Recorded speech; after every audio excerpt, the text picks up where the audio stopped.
Hello दोस्तों, आप सभी का स्वागत है यूजीसी नेट विथ ऋषभ के एक न्यू वीडियो में।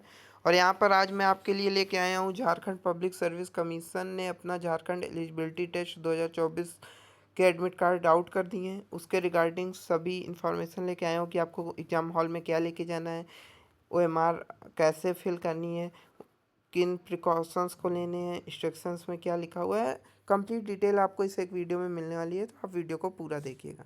तो यहाँ पे जैसा आपको पता है कि एक दिन डिले से ही सही, बट जेपीएससी ने अपने एडमिट कार्ड आउट कर दिए। बहुत से लोगों के डाउट हो रहे थे कि एग्ज़ाम पोस्टपोन हो जाएगा, तो ऐसा कुछ भी नहीं है। अब आप एकदम भी 1% भी कंफ्यूज मत रहिए कि आपका एग्ज़ाम पोस्टपोन होने वाला है। तो अब एकदम आप कमर कस लीजिए। आपको एग्ज़ाम सेंटर जहाँ पड़े हैं, अगर आपको आज निकलना है तो आज, कल निकलना है तो कल, या सेम डे जाना है तो सेम डे की तैयारी कर लीजिए। तो चलिए स्टार्ट करते हैं। तो सबसे पहले यहाँ पे जो आपका एडमिट कार्ड जारी हुआ है, इसमें आप अपनी जो डिटेल्स आपकी हैं, एड्रेस से लेके आपका नाम, रोल नंबर और centre code, state pin code, जो भी डिटेल्स होती हैं जो आपने फिल की थी, अगर उसमें कोई भी एरर है, मिस टाइप्ड है, गलत टाइपिंग हुई है, कुछ भी प्रॉब्लम है, तो उसको आप तुरंत वहाँ पे कांटेक्ट कर लीजिए। जैसा कि इनके इंस्ट्रक्शन के पॉइंट नंबर 7 में दिया हुआ है कि in case of any discrepancy printed on the admit card, candidate are advised to contact JPSC Ranchi on helpline number और via email at। तो एडमिट कार्ड पे किसी भी तरीके की कोई भी एरर, कोई भी विसंगति है, तो उसको आप उनकी हेल्पलाइन नंबर या ईमेल के माध्यम से उनसे कांटेक्ट करिए, उनको इन्फॉर्म करिए, जिससे आपको एग्ज़ाम सेंटर पे किसी भी तरीके की कोई प्रॉब्लम ना आए, आप ईजिली एग्ज़ाम दे पाएँ। क्योंकि बहुत सी डिटेल जब मिस प्रिंट हो जाती हैं तो मिसमैच होती हैं, तो आपको एग्ज़ाम सेंटर में एंट्री नहीं मिल पाती है। तो इस बात को आप देख लीजिए कि आपने पेपर 2 क्या भरा था वही है कि नहीं, आपका नाम, आपका रजिस्ट्रेशन नंबर, आपका एड्रेस, आप ये डिटेल, बेसिक डिटेल आप देख लीजिए। अब आइए इंस्ट्रक्शंस पे आते हैं। तो इन्होंने कुछ इंस्ट्रक्शन जारी किए हैं, वो देखते हैं। किसी भी अभ्यर्थी को, पॉइंट नंबर 1, किसी भी अभ्यर्थी को परीक्षा प्रारंभ होने के निर्धारित समय के 15 मिनट बाद परीक्षा कक्ष में प्रवेश करने की अनुमति नहीं दी जाएगी। यानी कि यहाँ पर बताया गया है कि एग्जामिनेशन टाइम जो है आपका 10 बजे से 1 बजे तक है। आपका 10 बजे से 1 बजे तक है, तो यहाँ पे ये आपको 10:15 तक एंट्री देंगे, उसके बाद एंट्री नहीं देंगे। तो यहाँ पे तो काफ़ी आपको रियायत मिल रही है। बाकी एग्ज़ाम्स में आपको देखने को मिलता है 30 मिनट या 45 मिनट्स पहले ही आपके एंट्री क्लोज कर दी जाती है, और बच्चों को अंदर बैठा के उनके फर्दर प्रोसेस कराए जाते हैं, जैसे बायोमेट्रिक वगैरह कराया जाता है, और एग्ज़ाम टाइम में एग्ज़ाम सीधे स्टार्ट हो जाता है। यहाँ तो आपको 15 मिनट डिले तक भी एंट्री दी जा रही है। पॉइंट नंबर 2, अभ्यर्थियों को ऊपर बताई गई तिथि पाली के अनुसार अपना प्रवेश पत्र और उपस्थिति पत्रक साथ लाना होगा। इन दस्तावेजों के अभाव में प्रवेश नहीं दिया जाएगा। अब देखिए यहाँ पे बताया गया है कि आपको ये जो एडमिट कार्ड आपका दिख रहा है फर्स्ट पेज में, इसके साथ एक अटैचमेंट है जो आपका पेज नंबर 3 पे गया हुआ है। मैं दिखा देता हूँ, 1 मिनट आप वेट करिएगा।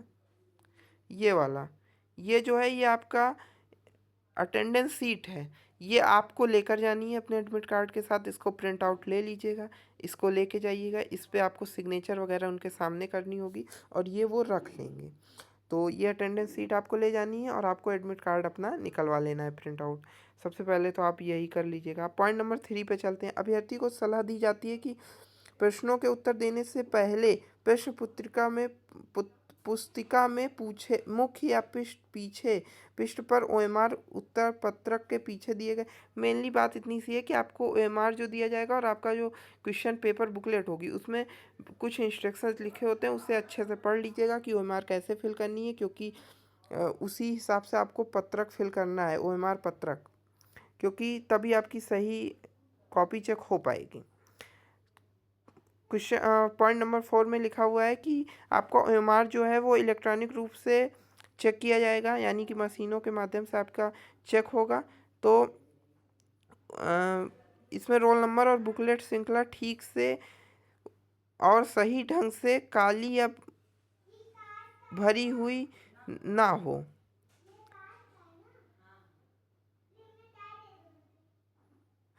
मतलब कहा गया है काली या नीली पेन से इंक के माध्यम से आपको संख्या और शब्द दोनों में जो उसमें लिखा हुआ आ सकता है अनुसार, उसके हिसाब से भर दीजिएगा डिटेल जो भी मांगी गई। अन्य सभी जानकारी, रोल नंबर, पंजीकरण संख्या, पुस्तिका श्रृंखला आदि बी वैसे ही भरनी होगी। पॉइंट नंबर 6 में ओएमआर उत्तर पुस्तिका को भरने के लिए केवल नीले और काले बॉल पॉइंट पेन का उपयोग करना है। इस बात को बहुत ध्यान दीजिए। आपको अपने साथ एक नीला एक काला बॉल पॉइंट पेन लेके जाइएगा। ऐसा पेन लीजिएगा जिसकी निब थोड़ी सी मोटी होती है। वो ओएमआर भरने में आपका टाइम थोड़ा कम लगता है और अच्छे से ओएमआर आपका फिल होता है जो आपके गोले होते हैं। अब 7th पॉइंट में मैंने आपको बता ही दिया, कोई प्रॉब्लम होती है तो आप उनकी हेल्पलाइन नंबर पे कांटेक्ट करिए या ईमेल पे कांटेक्ट करिए।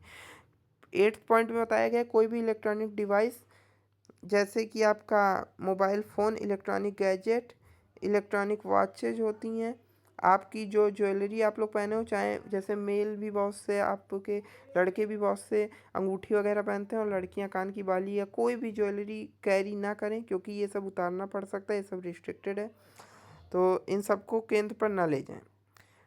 पॉइंट नंबर 9 में लिखा है प्रवेश पत्र अभ्यर्थी द्वारा ऑनलाइन ऑफलाइन आवेदन पत्र पर दी गई जानकारी के आधार पर तैयार किया गया, यानी कि जो आपने डिटेल फिल की थी फॉर्म में उसी के आधार पर तैयार किया गया, यही बताना चाह रहे हैं।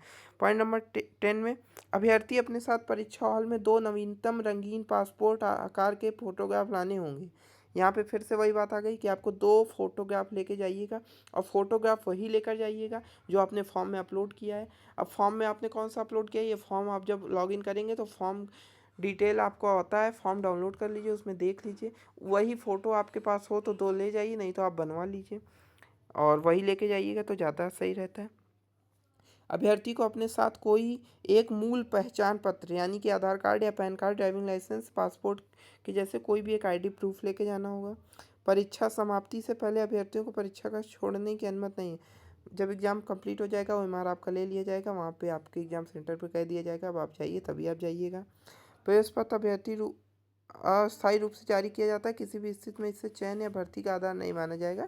ये इन्होंने अपनी तरफ से एक क्लेरिफिकेशन दिया है कि ये एक एडमिट कार्ड है, एक एग्ज़ाम देने के लिए आपको परमिट किया जा रहा है, उससे ज़्यादा कुछ भी नहीं है। तो अब बात करते हैं इसकी मूल बातों की। तो इसमें आपको सीधी सी बात है कि नीला काला बॉल पॉइंट पेन, 2 रंगीन फ़ोटो जो आपने अपलोड की थी फॉर्म भरते समय, एक ओरिजिनल आईडी प्रूफ, इतना सामान आपको लेके जाना है और आपका ये एडमिट कार्ड और साथ में अटेंडेंस सीट, ये 4 सामान आपको लेके जाना है। अब इन चारों सामान को आप रख लीजिए और अब एक सेपरेट वीडियो में मैं बता दूंगा कि ओएमआर कैसे भरना चाहिए, पेपर कैसे अटेम्प्ट करें कि 3 घंटे में आपको पूरा पेपर आप अटेम्प्ट भी कर लें, टाइम भी कम ना पड़े और एक मतलब हड़बड़ी भी ना हो एग्ज़ाम हॉल में और सही तरीके से आप भरें, क्योंकि कई लोग ओएमआर भरने में गलती करते हैं जिसकी वजह से उनके सही क्वेश्चन होने के बाद भी उनको नंबर नहीं मिल पाते। तो इन सब पर बात हम एक सेपरेट वीडियो में करेंगे। अभी के लिए इतना ही और आप अपनी तैयारी कर लीजिए और जो भी मैंने इंस्ट्रक्शंस बताए हैं इनको अपना सब व्यवस्था कर लीजिए और आपको आप देख लीजिए आपके घर से जहाँ पे आपका एग्ज़ाम सेंटर पड़ा है वहाँ की कनेक्टिविटी कैसी है, आपको आज निकलना है, कल निकलना है या सेम डे जाना है, ये आप देख लीजिए और ठीक है। और अदर स्टेट वाले इन बातों का बहुत ध्यान रखें क्योंकि इतनी दूर से आप जा रहे हैं तो आपके पास पूरा सामान होना चाहिए, क्योंकि अगर एक गलती की वजह से भी आप एग्ज़ाम नहीं दे पाते हैं तो बहुत बड़ा पछतावा हो सकता है। तो इन बातों का बहुत ध्यान रखें और कोई डाउट हो तो आप कमेंट बॉक्स में पूछ सकते हैं और बाकी चैनल को सब्सक्राइब करें, वीडियो अच्छा लगा हो तो लाइक करें और इसी चैनल पे सेकंड वीडियो आपका आने वाला है हमारे रिलेटेड, तो उसको देख लीजिएगा एग्ज़ाम हॉल में जाने से पहले। तो ठीक है, thank you, all the best आपको एग्ज़ाम के लिए। आप सभी बहुत ही अच्छा रिजल्ट आए आप सभी का, आप सभी जेट को क्वालिफाई करें, पीएचडी आपका जेआरएफ अमाउंट वाली कैटेगरी में करें और साथ ही साथ आप असिस्टेंट प्रोफेसर के लिए क्वालिफाई करें और आगामी आने वाली झारखंड असिस्टेंट प्रोफेसर भर्ती में आपकी एक सीट पक्की हो। इसी शुभकामनाओं के साथ वीडियो को ख़त्म करते हैं और ठीक है, थैंक यू।